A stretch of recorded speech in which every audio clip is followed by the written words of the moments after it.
Padre Celestial, nos acercamos a tu trono este día para pedir tu presencia al abrir tu santa palabra.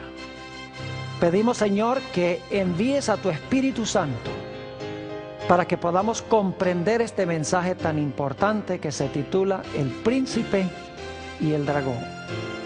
Te damos gracias por escuchar nuestra oración, porque te lo pedimos en el precioso nombre de Cristo Jesús. Amén. Nuevamente quiero saludar a todos los que han venido aquí para estudiar este tema tan importante, el príncipe y el dragón. Y quiero también saludar a todos los que nos acompañan vía satélite, en la pantalla de televisión o donde quiera que se encuentren. Estamos muy contentos de tenerles con nosotros. Ojalá que el tema de hoy sea una bendición también para todos los que están viendo en diferentes partes del mundo hispano. Vamos a comenzar nuestro estudio hoy repasando lo que estudiamos en el tema pasado. Y hay varios aspectos que quiero recalcar al comenzar nuestro estudio de Apocalipsis 12, que será el capítulo especial al cual le vamos a dedicar tiempo. Daniel, el capítulo 2, tiene un sueño de Nabucodonosor. Y repasando, la cabeza de la imagen que vio Nabucodonosor era ¿de qué? De oro. El pecho y los brazos eran de plata. El vientre era de bronce. Las piernas estaban compuestas ¿de qué? De hierro. Y luego los pies estaban compuestos de una mezcla de hierro y de barro. 10 dedos con una mezcla de hierro y barro. Ahora, ¿qué representa la cabeza de oro? Babilonia. ¿Qué representa el pecho y los brazos de plata? Medo-Persia. ¿Qué representa el vientre de bronce? Grecia. ¿Qué representan las piernas de hierro? Roma. Y luego, ¿qué representan los pies de hierro mezclado con barro? Representan el hecho de que Roma se dividió en 10 reinos, los 10 dedos, y luego fue una Roma diferente, porque era una Roma que era una mezcla de iglesia y ¿qué? Y de Estado. El poder civil de Roma continuó, pero se le unió también el poder de la iglesia, una amalgama, por así decirlo, de iglesia y Estado. Quiero recalcar particularmente el cuarto reino. El cuarto reino son las piernas, no olviden eso. Las piernas representan a Roma. El cuarto reino es Roma. Ahora, el segundo punto que quiero recalcar es que el capítulo que vamos a estudiar hoy en realidad tiene como trasfondo ese versículo del cual hemos hablado mucho, Génesis el capítulo 3 y el versículo 15. Allí se presentan 4 puntos centrales. Dice en primer lugar que va a haber enemistad. En segundo lugar hay una serpiente. En tercer lugar hay una mujer. Y en cuarto lugar hay 2 simientes. Es decir, va a haber una guerra entre la serpiente y la mujer. Y entre la simiente de la serpiente y la simiente de la mujer.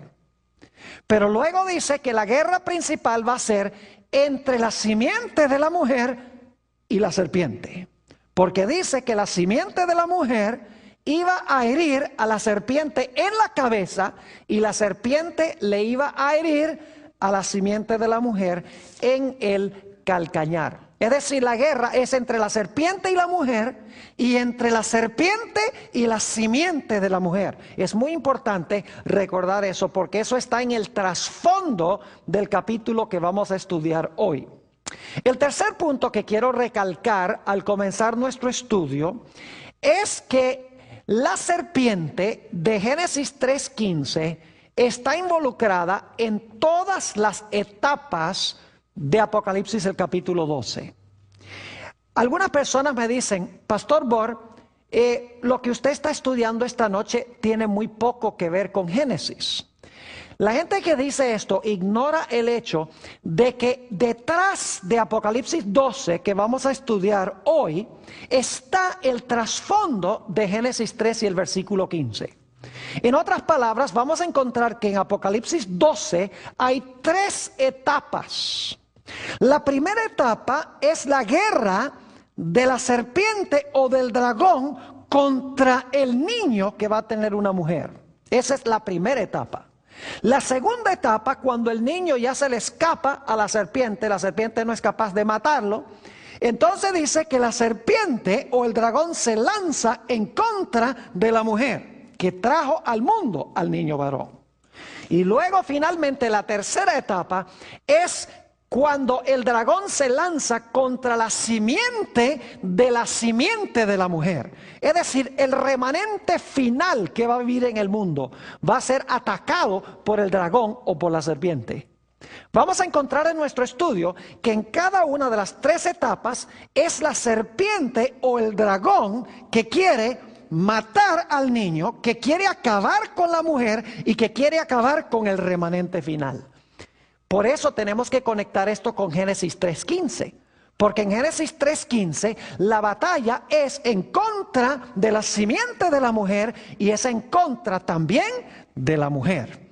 Es decir, el trasfondo de Apocalipsis 12 es Génesis, el capítulo 3 y el versículo 15. Porque la serpiente o el dragón está guerreando en contra de la simiente de la mujer, en contra de la mujer y en contra de la simiente final de la simiente de la mujer.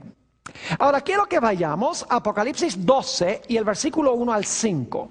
Vamos a leer estos versículos para que los tengamos en mente y luego entonces vamos a interpretar su significado. Apocalipsis 12 y el versículo 1 al 5. Dice: apareció en el cielo una gran señal, una mujer vestida del sol, con la luna debajo de sus pies, y sobre su cabeza una corona de 12 estrellas. Imagínense, esta mujer dice que está vestida del sol, la luna debajo de los pies, en la cabeza tiene una corona que tiene 12 estrellas. Versículo 2. Y estando encinta, es decir, estaba embarazada, clamaba con dolores de parto en la angustia del alumbramiento. Es decir, el bebé todavía no ha nacido cuando Juan ve a esta mujer. Versículo 3. También apareció otra señal en el cielo. He aquí un gran dragón escarlata, que tenía 7 cabezas y 10 cuernos, y en sus cabezas 7 diademas. Y su cola arrastraba la tercera parte de las estrellas del cielo y las arrojó sobre la tierra. Y el dragón se paró frente a la mujer que estaba para dar a luz, a fin de devorar a su hijo tan pronto como naciese. Y ella dio a luz un hijo varón, que regirá con vara de hierro a todas las naciones, y su hijo fue arrebatado para Dios y para su trono. Interesante. Una mujer, un dragón que se identifica como la serpiente antigua, un dragón que quiere acabar con la simiente de la mujer. Ahora, para entender este panorama tan exótico, necesitamos regresar a una historia que encontramos en el Antiguo Testamento, que está en el trasfondo de Apocalipsis 12. No solamente Génesis 3:15 está en el fondo de Apocalipsis 12, sino que también la historia de Moisés en Egipto, antes de sacar a Israel de Egipto, está en el trasfondo de esta historia. Ahora, no disponemos del tiempo para leer todos los versículos, así que solamente les voy a leer los versículos, las referencias más bien, y les voy a pintar el panorama de dónde viene todo este escenario de Apocalipsis, el capítulo 12. El pueblo de Israel, según Éxodo 1, 13 y 14, se encontraba en terrible y amarga servidumbre en el país de Egipto. Según Éxodo 2, el versículo 23 al 25, encontramos que el pueblo estaba clamando a Dios para que Dios los librara de su amarga servidumbre, de su esclavitud. Ellos eran esclavos de Faraón. Y en Ezequiel 29 y el versículo 3, y ustedes deben tener estos versículos, están siguiendo la secuencia de las referencias. En Ezequiel 29, 3 se le llama a Faraón el gran dragón. Es decir, ellos eran esclavos del gran dragón y estaban clamando a Dios para que Dios los librara. En su terrible situación, pronto nació en Egipto el libertador. Y el libertador se llamaba Moisés. Y quiero que noten lo interesante que en la historia de Moisés tenemos 4 elementos de Génesis 3:15. Tenemos una mujer que es Jocabed, la madre de Moisés. Tenemos un niño que nace de ella, que es Moisés. Tenemos enemistad, porque Herodes quiere matar al niño. Y detrás de Herodes está Satanás, quien es el que en verdad quiere matar al niño. Es decir, la serpiente está detrás del telón. Fíjense qué interesante que en la historia de Moisés se está repitiendo la historia de Génesis 3:15. Así que el pueblo clama a Dios, nace Moisés el libertador, y Faraón sospecha que entre el pueblo de Israel hay uno que podría tratar de librarlos. Y por lo tanto nos dice en Éxodo 1 y el versículo 22 que Faraón mandó a matar a todos los niños varones, con la esperanza de que matando a los niños varones pueda matar también al prospectivo libertador de este pueblo. Interesante. Además de eso, encontramos que la estrategia de Satanás es mucho mayor que meramente matar a Moisés. Escuchen bien. Dios había dado una profecía 400 años antes. Esa profecía se encuentra en el libro de Génesis, el capítulo 15 y el versículo 13 al 15, donde Dios estaba diciendo a Abraham que cuando pasaran 400 años, Él iba a intervenir para librar a su pueblo de Egipto y que los iba a llevar a Canaán. Así que el diablo dice, cuando se acaben los 400 años, Dios va a sacar a este pueblo de Egipto para llevarlos a Canaán. ¿Sabía el diablo cuándo comenzaron los 400 años? Claro que sí. ¿Creen ustedes que el diablo sabía cuando los 400 años estaban a punto de terminar?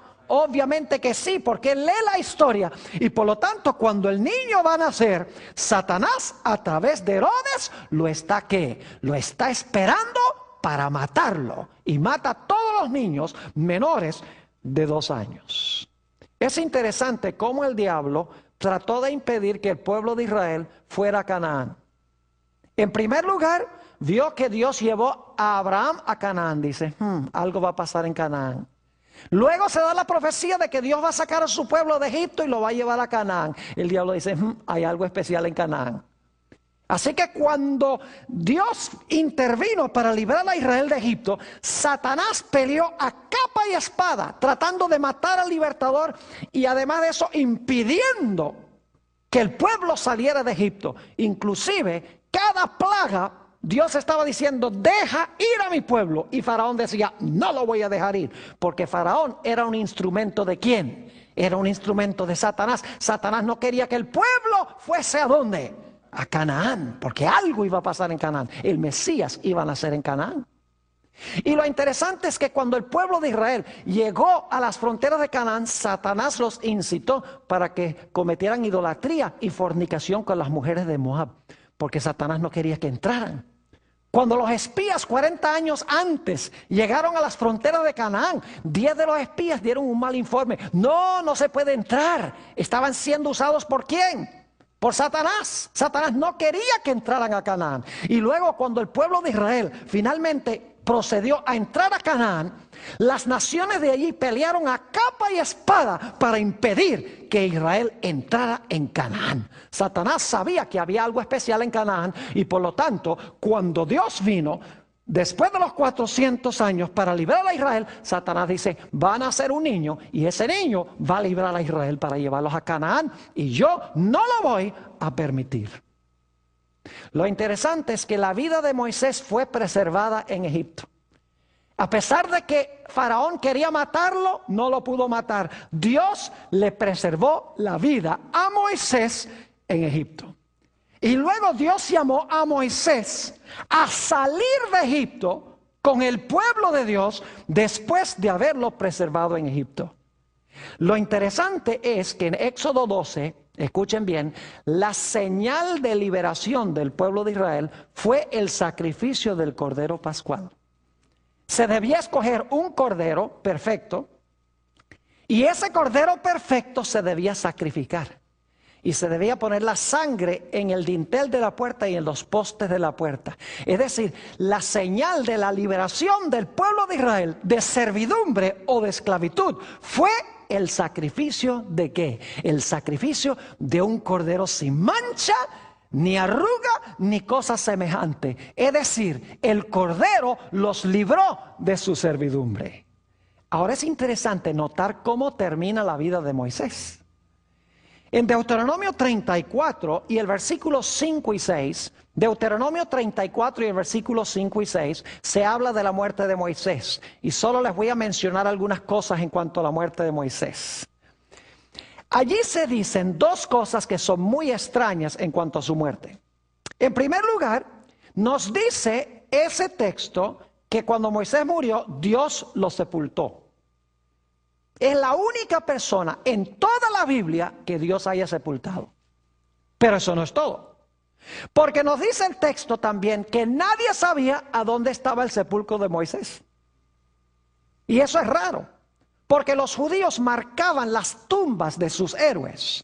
Es decir, ellos sabían dónde estaba enterrado David, dónde estaba enterrado Abraham, dónde estaba enterrado Daniel. Ellos sabían a dónde estaban enterrados o sepultados sus héroes. Pero dice en Deuteronomio 34 que nadie sabía a dónde estaba enterrado Moisés. Y que Dios lo sepultó. ¿Por qué fue diferente el caso de Moisés que todos los demás héroes? En Judas 9, y quiero ir a este texto, el libro de Judas 9, encontramos que cuando Moisés murió, algo increíble sucedió. Se realizó una batalla por el cuerpo de Moisés. Judas 9 dice, pero cuando el arcángel Miguel contendía con el diablo, disputando con él por el cuerpo de Moisés, no se atrevió a proferir juicio de maldición contra él, sino que dijo, el Señor te reprenda. ¿Qué hubo cuando Moisés murió? Hubo una batalla entre Miguel el arcángel y ¿quién? Y Satanás. Y estaban peleando ¿por qué? Por el cuerpo de Moisés. ¿Ustedes creen que Dios pelea por cuerpos muertos? ¿A qué había venido Miguel el arcángel? Miguel el arcángel había venido a resucitar a Moisés. Y ustedes dicen, pero Pastor Borg, ¿cómo es que vino a resucitar a Moisés el arcángel Miguel? Escuchen bien, en el Nuevo Testamento, en 1 de Tesalonicenses 4, dice que cuando el Señor Jesucristo venga con sus ángeles, dice que tendrá voz de mando, voz de arcángel y trompeta de Dios. Jesús hablará con la voz del arcángel. Es decir, el arcángel Miguel aquí en realidad es Jesús. Ahora entiéndame bien, no estoy diciendo que Jesús fue creado en algún momento, como enseñan algunas religiones. Dicen, bueno, Jesús era un ángel, fue la primera criatura de Dios, Dios hizo ese ángel primero. No, Jesús nunca fue creado, Jesús es eterno Dios. Pero la Biblia aquí lo llama el arcángel Miguel. Y en el Antiguo Testamento también se le llama el ángel de Jehová. No tengo tiempo de entrar a todos los versículos, pero en el Antiguo Testamento el ángel de Jehová es Dios en varios pasajes. Es decir, había venido Cristo Jesús y se estaba disputando el cuerpo de Moisés. Y alguno dice, ¿cómo sabe usted, Pastor Borg, que Moisés resucitó? ¿Saben por qué? Porque aproximadamente unos 1400 años más tarde, en Mateo 17 y el versículo 3, cuando Jesús está en el monte de la transfiguración, dice la Biblia que Moisés y Elías vinieron para hablar con Jesús. No dice que era el alma de Elías o el alma de Moisés. Dice que vinieron Moisés y Elías. Es decir, Moisés para poder venir tenía que estar ¿qué? Tenía que estar vivo. El arcángel Miguel vino ¿a qué? A resucitarlo y para llevárselo ¿a dónde? Para arrebatarlo a Dios y a su trono, para llevarlo al cielo. Ahora, yo no sé si ustedes están viendo una serie de paralelos entre esto y lo que encontramos en Apocalipsis 12. Es increíble el paralelismo. Ahora, vamos a resumir lo que hemos estudiado en cuanto a Israel. Moisés libró al Israel literal de esclavitud literal, en Egipto literal, cruzó un desierto literal, a Canaán literal. Se sacrificó un cordero literal. Moisés sacó agua literal de una roca literal y dio pan literal del cielo. Se levantó una serpiente literal en el desierto para neutralizar el veneno literal de las serpientes literales para librar a Israel de la muerte literal. Ahora yo pregunto algo. ¿Tenían simbolismo todas esas cosas literales? Claro que sí. Lo literal que pasó con el pueblo de Israel llegó a simbolizar grandes realidades espirituales y mundiales. Porque el pan representaba a Jesús, la serpiente representaba a Jesús, el agua representaba a Jesús, la roca era Jesús, el libertador era Jesús. Es decir, que lo que pasó literalmente con Israel era una ilustración o una figura de grandes realidades mundiales, espirituales, que iban a realizarse en el futuro. Ahora, ¿saben lo que es interesante? En la Biblia, Dios prometió enviar a un profeta semejante a Moisés, pero mayor que Moisés. Note lo que dice en el libro de los Hebreos, el capítulo 3 y el versículo 1 y 2. Hebreos, el capítulo 3 y el versículo 1 y 2. Fíjense el paralelo que se hace entre Moisés y Jesús. Dice, por tanto, hermanos santos, participantes del llamamiento celestial, considerad al apóstol y sumo sacerdote de nuestra profesión, Cristo Jesús, el cual es fiel al que le constituyó. Y ahora escuchen, como también lo fue Moisés en toda la casa de Dios. Se está haciendo un paralelo entre ¿quiénes? Entre Jesús, que fue fiel en la casa de Dios, ¿y quién? Y Moisés, que fue fiel en la casa de Dios. Ahora, no tenemos tiempo de leer los versículos, pero se los voy a mencionar. En Deuteronomio 18 y el versículo 15 al 18 fue que Dios prometió que iba a mandar un profeta mayor que Moisés. Y si van al Nuevo Testamento, a Hechos 3 y el versículo 22 al 26, van a encontrar allí que en realidad ese profeta mayor que Moisés no es más ni menos que Cristo Jesús. Es decir, Jesús iba a repetir la historia de Moisés, pero en vez de libertar a un pueblo en cierta localidad geográfica para llevarlos a la Canaán literal, el Señor Jesucristo iba a librar a un pueblo mundial para llevarlo a la Canaán celestial. Es decir, que lo que pasó con Moisés como líder de Israel es un símbolo de Jesús, el líder de su pueblo en los últimos días. Ahora sí, vamos a Apocalipsis, el capítulo 12, y algunas de estas cosas no tenemos que buscarlas en Apocalipsis 12 porque ya leímos el pasaje. Pero en Apocalipsis 12, 1 y 2 encontramos que hay una mujer, ¿verdad que sí? Hay una mujer. Ahora, quiero que noten lo que representa esta mujer, porque estamos hablando de símbolos. El diablo no es un dragón con 7 cabezas, ni tampoco es rojo. Son símbolos, es decir, representan algo más allá de lo literal. Así que esta mujer debe representar algo. Note lo que dice Jeremías, el capítulo 6 y el versículo 2. Jeremías, el capítulo 6 y el versículo 2, nos dice qué representa la mujer. Dice allí: destruiré a la bella y delicada, ¿qué cosa? Hija de Sión. Fíjense que Dios considera a Sión, a su pueblo, como bella y qué cosa, delicada. En realidad en el hebreo dice: compararé a la hija de Sión con una mujer bella y delicada. Ahora quiero que noten también lo que dice Jeremías 31 y el versículo 32. Jeremías 31 y el versículo 32. Y quiero que noten que Dios es el esposo e Israel es su esposa. Dice allí en el libro de Jeremías, el capítulo 31 y el versículo 32, no como el pacto que hice con sus padres el día que tomé su mano para sacarlos de la tierra de Egipto. Porque ellos invalidaron mi pacto, es decir, Israel, dice Dios, invalidó mi pacto, aunque yo fui un ¿qué? Yo fui un marido para ellos, dice Jehová. Es decir, Dios es el esposo e Israel es su ¿qué? Es su esposa. ¿Y quién va a nacer de la esposa de Dios el Padre?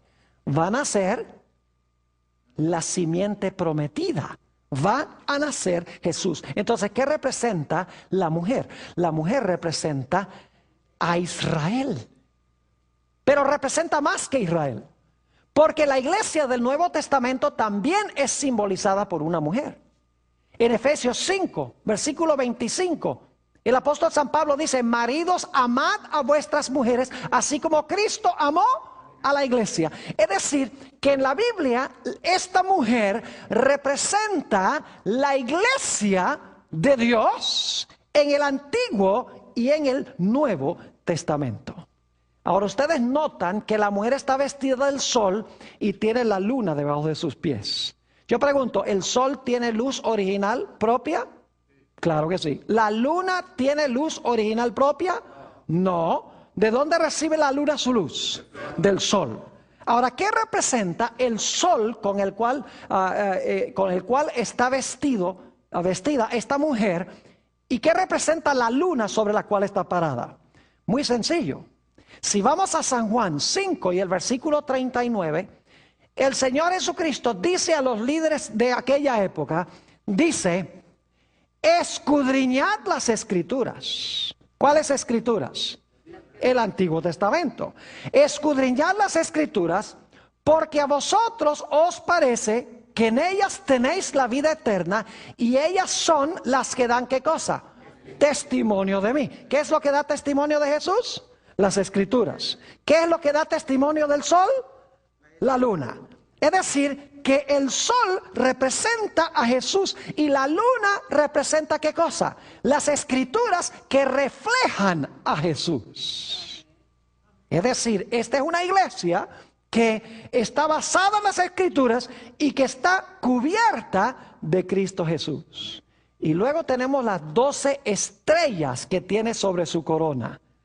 ¿Qué representan esas 12 estrellas? No voy a leer los versículos, pero se los voy a mencionar. En Génesis 37, escuchen bien, y los versículos 9 y 10, Génesis 37, 9 y 10, encontramos la historia de José. ¿Recuerdan uno de los sueños que tuvo José? Uno de sus sueños fue que vio que el sol, la luna y las ¿qué? Y 11 estrellas se inclinaban ante él. Eso está en Génesis 37 y el versículo 9 y 10. Ahora yo pregunto, ¿qué representaban las 11 estrellas? Las 11 estrellas representaban los ¿qué? Los hermanos de José. Lo cual significa que José sería la estrella número ¿qué? La estrella número 12. Es decir, que las 12 estrellas representan a los hijos de ¿quién? A los hijos de Jacob. ¿Y qué llegaron a formar los 12 hijos de Jacob? Llegaron a formar las 12 tribus de Israel, que son el pueblo de Israel, que estaba compuesto de 12 tribus. Note lo que dice en Génesis 49, 28 sobre este asunto. Génesis, el capítulo 49 y el versículo 28. Está hablando aquí de las 12 tribus de Israel, que en realidad componen a Israel. Dice en Génesis 49 y el versículo 28, todos estos fueron las 12 tribus de Israel, después de mencionar cada uno de los hijos de Jacob. Y esto fue lo que su padre les dijo al bendecirlos, a cada uno por su bendición los bendijo. Entonces, ¿qué representan las 12 estrellas? Las 12 estrellas representan al pueblo de Dios, ¿cuándo? En el Antiguo Testamento, las 12 tribus de Israel. Yo pregunto, ¿Jesús nació de la iglesia del Antiguo Testamento? Claro que sí. ¿Jesús nació de Israel? ¿Nació de las 12 tribus de Israel? ¿Cómo no? Nació de la mujer. El número 12 indica que Jesús nace de Israel. Ahora, dicho sea de paso, la mujer no solamente, vamos a encontrar, representa el Antiguo Testamento, sino que representa también a la esposa de Cristo en el Nuevo, que es la iglesia. ¿Cuántos apóstoles escogió Jesús? Eso es un accidente que escogió 12 apóstoles, ¿verdad? Un accidente. Dios, me gusta el número 12, dice Jesús. No. ¿Qué estaba indicando Jesús al escoger 12 apóstoles? Estaba indicando de que se estaba continuando, ¿qué cosa? Su pueblo. 12 tribus, 12 apóstoles. Es decir, hay una sola iglesia compuesta de dos partes. Los que vivieron en el Antiguo Testamento y los que viven en el Nuevo Testamento. Pero es una sola iglesia con 12 etapas. Ahora, por si acaso alguno no cree que el número 12 es importante. Cuando Judas apostató, los discípulos se reunieron y dijeron, tenemos que elegir el número 12. Tenían que tener 12.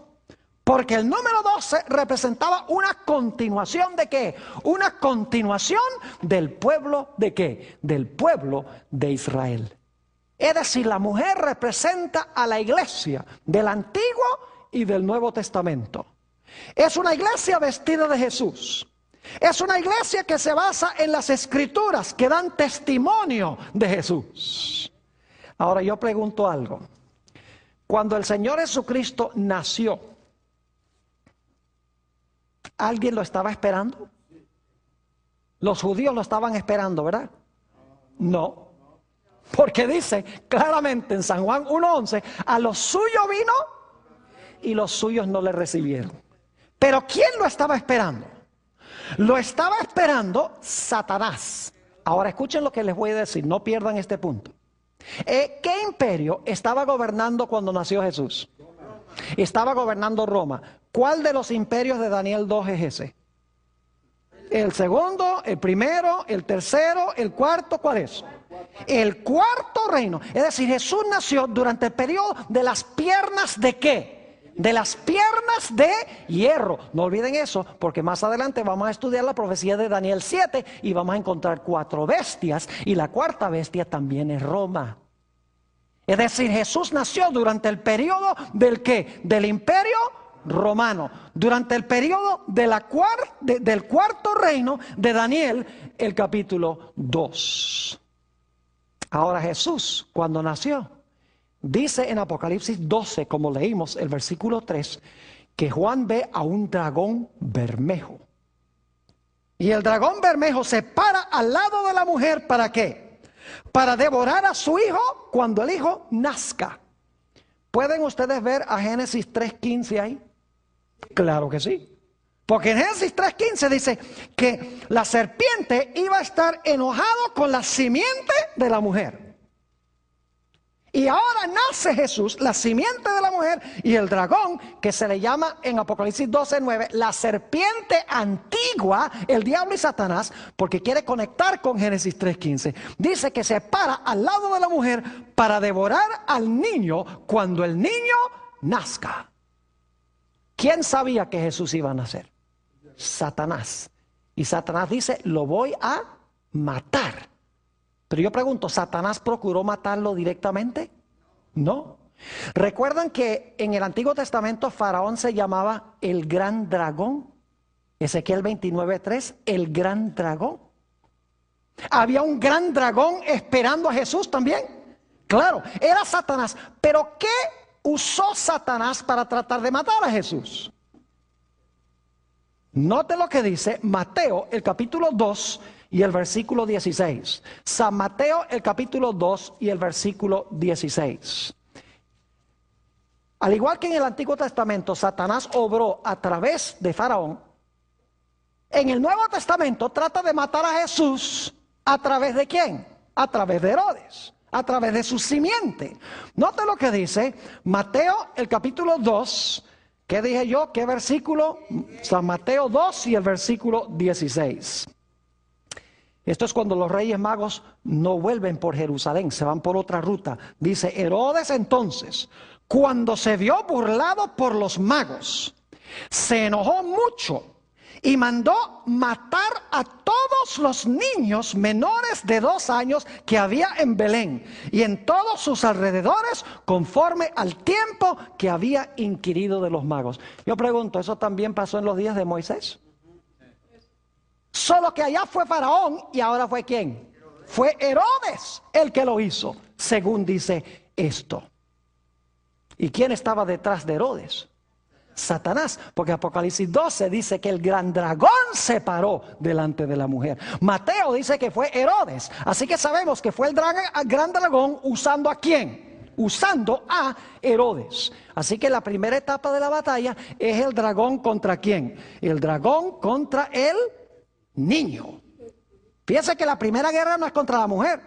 El dragón no trata de matar primero a la mujer, sino procura matar primero ¿a quién? A la simiente de la mujer, exactamente como lo dice en Génesis 3 y el versículo 15. Yo pregunto, ¿el Señor Jesucristo murió como el Cordero Pascual? Note lo que dice en 1 de Corintios, el capítulo 5 y el versículo 7.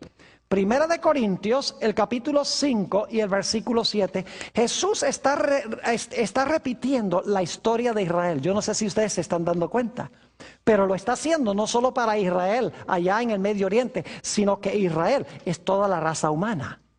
Ahora fíjense lo que dice Primera de Corintios, el capítulo 5 y el versículo 7. Aquí el apóstol Pablo está recordando la experiencia de la liberación de Egipto. Dice aquí: limpiaos pues de la vieja levadura, para que seáis nueva masa. Dicho sea de paso, también comieron panes sin levadura allá en el Éxodo.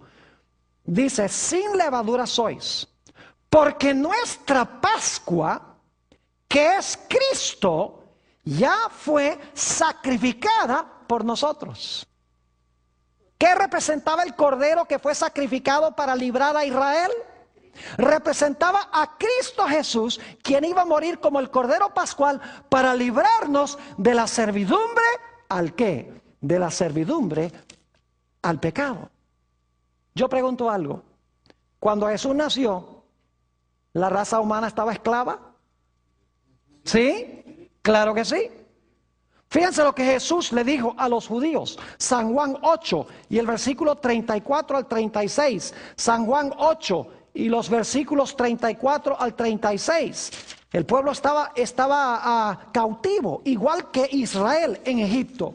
Dice allí en Juan 8 y el versículo 34, Jesús les respondió: de cierto os digo, que todo aquel que hace pecado, esclavo es del pecado. ¿El pueblo de Dios estaba esclavo también cuando Cristo nació? Sí, pero ya no a capataces literales, sino a un enemigo ¿qué? Espiritual. Versículo 35. Y el esclavo no queda en la casa para siempre, el Hijo sí queda para siempre. Así que si el Hijo os libertare, seréis verdaderamente ¿qué? Libres. ¿Quién vino a libertar a su pueblo? Jesús, siendo sacrificado como el cordero ¿qué? Como el cordero pascual. Y fíjense lo lindo que se realizó en esta experiencia de Jesús. El pueblo estaba clamando por un libertador. Ustedes leen Lucas el capítulo 1, dice que estaban esperando ansiosamente la consolación de Israel. Igual que en el Antiguo Testamento el pueblo estaba clamando y anhelando que viniera el libertador. En el Nuevo Testamento el pueblo estaba anhelando también que viniera el libertador prometido. En ambos casos se mataron niños. En ambos casos el dragón se paró delante de la mujer para devorar a su hijo. En ambos casos, escuchen bien, fueron protegidos los libertadores en Egipto. ¿A dónde mandó el ángel a José a llevar a Jesús? Cuando Herodes quería matarlo, le mandó que lo llevara ¿a dónde? A Egipto. Inclusive hay una profecía que se encuentra en Oseas 11 y también se cita en Mateo el capítulo 2, donde dice, para que se cumpliera lo que escribió el profeta, de Egipto llamé a mi hijo. Así como Dios llamó a Moisés a salir de Egipto con el pueblo de Dios, librándolo, Dios llamó a Jesús para sacar a su pueblo del Egipto espiritual, de la servidumbre, para librarlos también a ellos de la esclavitud espiritual. Qué tremendo paralelo está haciendo Dios en estas historias. Ahora, ¿saben lo que pasó en la cruz? En la cruz el diablo fue lanzado fuera como representante de este mundo.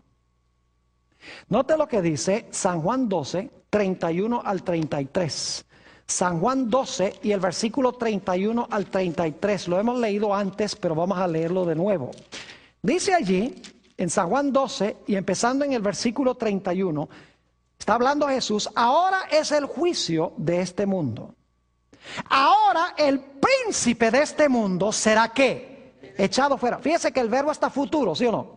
Dice, ahora es el juicio de este mundo, ahora el príncipe de este mundo será echado fuera. Es decir, cuando Jesús dijo estas palabras, no había muerto todavía. Versículo 32. Y yo, si fuere levantado de la tierra, a todos atraeré a mí mismo. Y esto decía, dando a entender de qué muerte iba a morir. ¿Qué fue lo que lanzó fuera a Satanás como representante de este mundo? Fue la muerte de ¿quién? De Jesús, como el Cordero Pascual que quita el pecado del mundo. ¿Saben ustedes que el diablo representaba este mundo en el cielo antes de que Jesús muriera en la cruz? Ustedes pueden leer en el libro de Job, el capítulo 1 y 2, que cuando Dios hacía reuniones en el cielo, Satanás iba allá, representando el planeta Tierra, y Dios le preguntaba, ¿de dónde vienes? Dice, vengo de rodear la Tierra y de andar por ella, es decir, vengo de supervisar mi territorio. Porque cuando el diablo le quitó el trono a Adán era el representante antes. El diablo dice, Adán me escogió a mí como señor, él es mi súbdito, así que como yo soy el rey, ahora Adán no vaya, allá voy yo. Pero cuando Jesús murió en la cruz, dice que Jesús iba a lanzar fuera a Satanás como representante de este mundo. Jesús legalmente iba a tomar los reinos nuevamente. Son de él. Sí, bueno, no pareciera que fueran de él con lo que está pasando en el mundo. Bueno, lo único que falta es que Jesús tome posesión de los reinos que ahora le pertenecen legalmente por lo que hizo en la cruz. Fíjense lo que dice Apocalipsis 12 y el versículo 10, lo que sucedió en el cielo cuando Jesús ganó la victoria. Apocalipsis el capítulo 12. Y vamos a leer los versículos 10 al 12 para que ustedes se den cuenta lo que pasó en el cielo cuando Jesús ganó la victoria.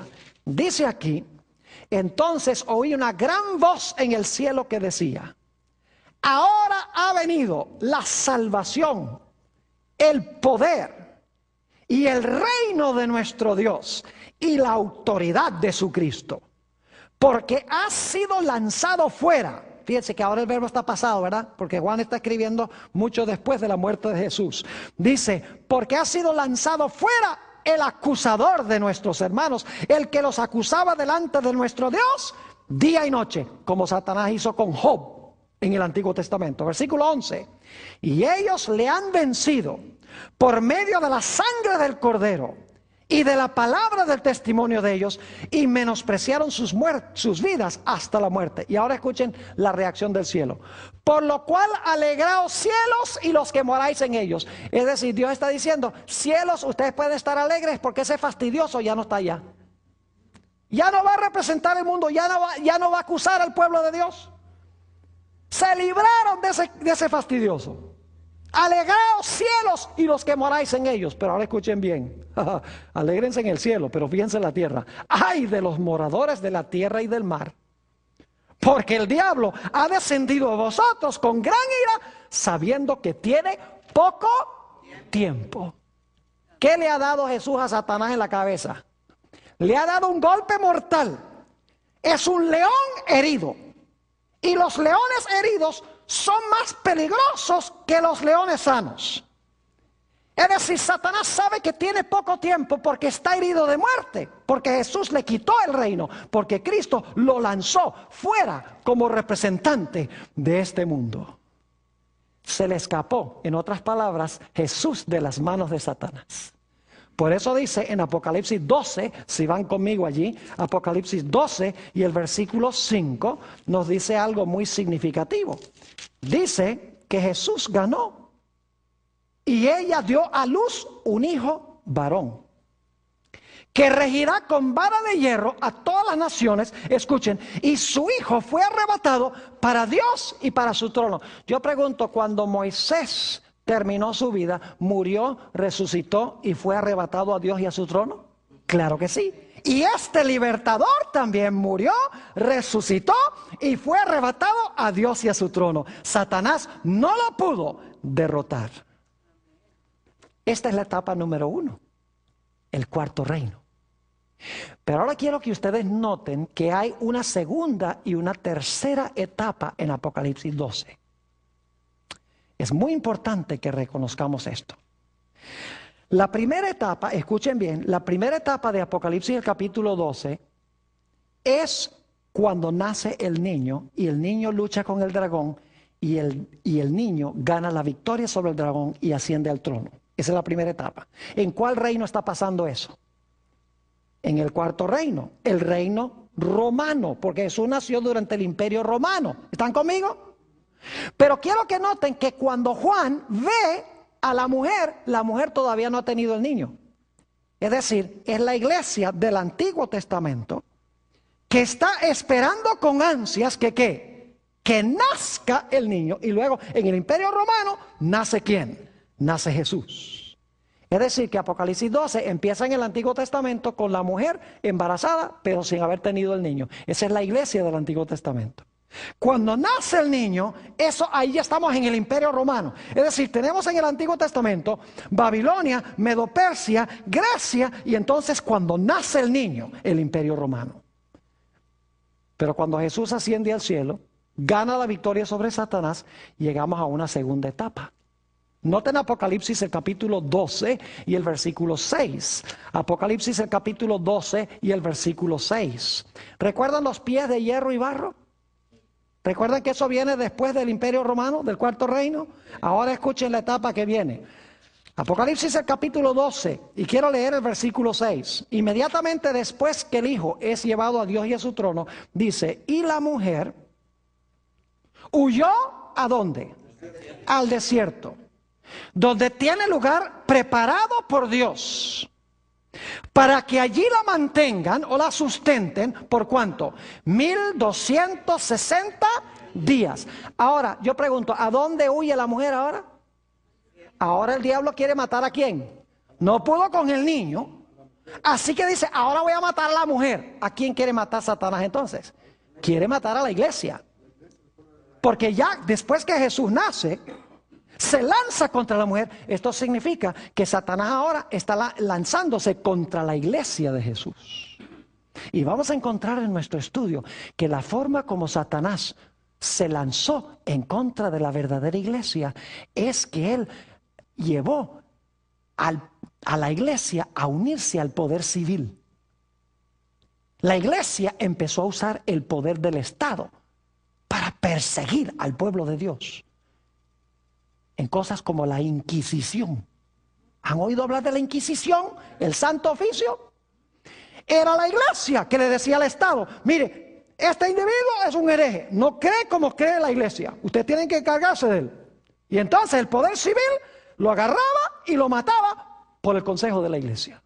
Es decir, la unión de la iglesia con el Estado. Y vamos a encontrar que esa unión duró 1260 días, pero no son días literales porque son símbolos, son 1260 años. Este es el periodo de los pies de la imagen, cuando se une la iglesia con el Estado. ¿Están conmigo o no?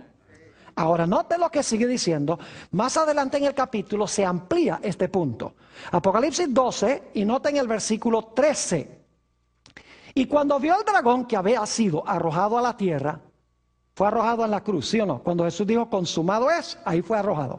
Dice, cuando vio el dragón que había sido arrojado a la tierra, persiguió a la mujer que había dado a luz al hijo varón. Ahora se lanza contra la mujer. Y se le dieron a la mujer 2 alas de la gran águila, para que volase de delante de la serpiente al desierto, a su lugar donde es sustentada por un tiempo y tiempos y la mitad de un tiempo. Vamos a encontrar que ese es el mismo periodo que los 1260 días. Un tiempo es un año, tiempos 2 años y medio tiempo, medio año. Son 3 años y medio.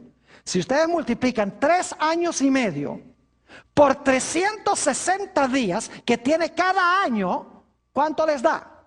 3 y medio por 360 días que tiene cada año, si usted lo multiplica, le da 1260 días, pero los días son ¿qué? Los días son años. Y luego note lo que dice en el versículo 15. Y la serpiente arrojó de su boca tras la mujer agua como un río. Y las aguas representan sus muchedumbres, sus gentes, para que fuese arrastrada por el río. Es decir, quiere ahora ahogar ¿a quién? Quiere ahogar a la mujer. ¿Y por cuánto tiempo está tratando de ahogar a la mujer? Por 1260 años. ¿Y cómo lo hace? Mezclando el hierro ¿con qué? Con el barro. La iglesia con el Estado. ¿Tiene esta profecía algo que ver con Daniel 2?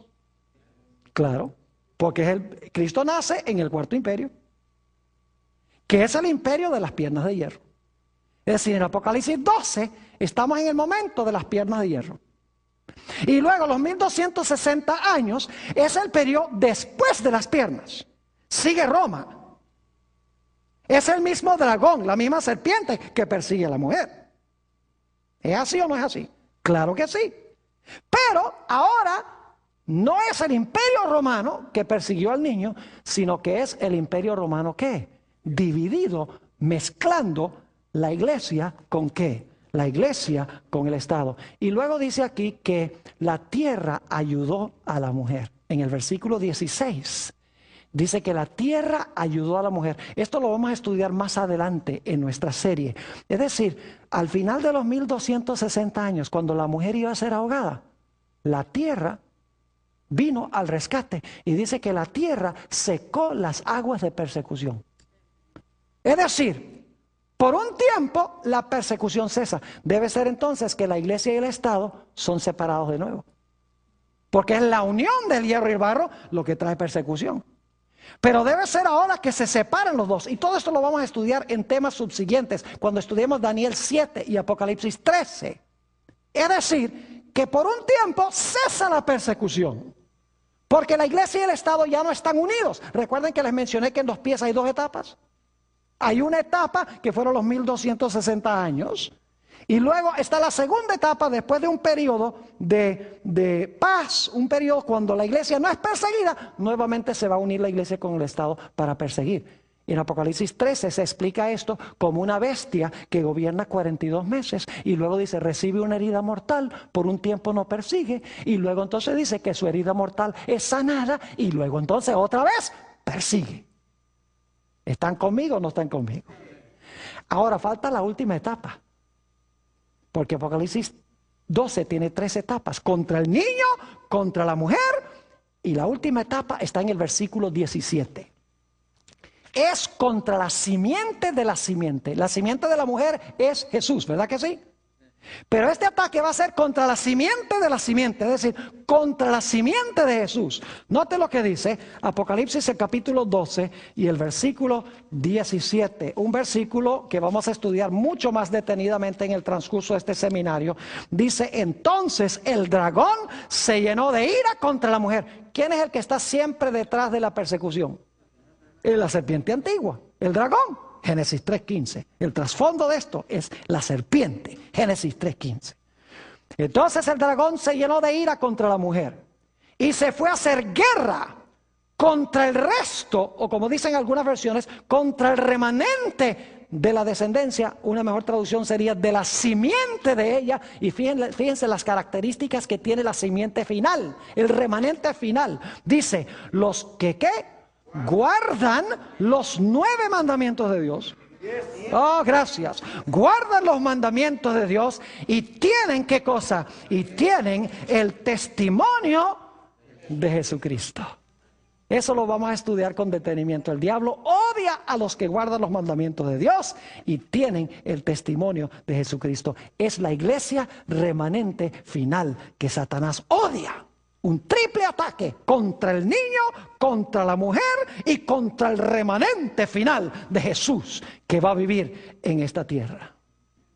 Ahora vamos rápidamente a Gálatas 3:16 y luego vamos a leer el versículo 29. Nuestros últimos 2 textos, Gálatas 3:16, lo hemos leído antes.